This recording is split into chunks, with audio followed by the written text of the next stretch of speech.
Welcome back to the channel.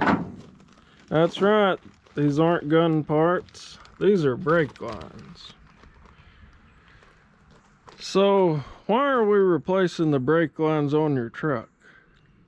Well, I was on my way home today and got within about 200 yards of my house, and there was a yard sale, and there was vehicles in front of me that stopped to go into the yard sale, and when I hit my brakes, the pedal went to the floor and I veered over into the other lane. It was either hit the truck in the rear or hit the car, and another car was coming in the other direction, and thank the Lord that it worked out like it did. I was able to get everybody cleared out of the way, and I eased on up the road, and there was nothing coming, so I turned in my driveway and put it in first gear and was able to hobble home. All right, so unfortunately we discovered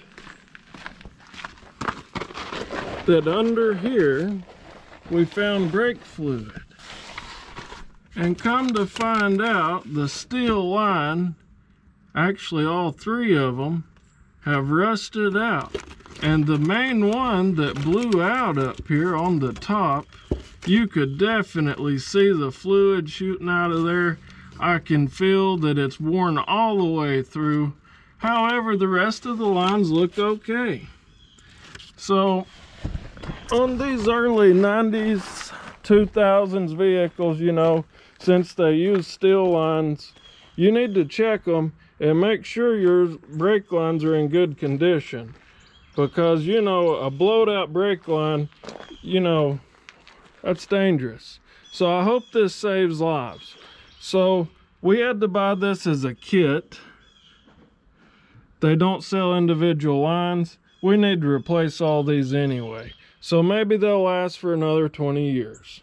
So if you haven't subscribed to our channel, please do so. Also, I recommend you use a line wrench versus a traditional open end. That way you don't round off the edges when you take them off and install them. So stay tuned for more videos. Check your brake lines.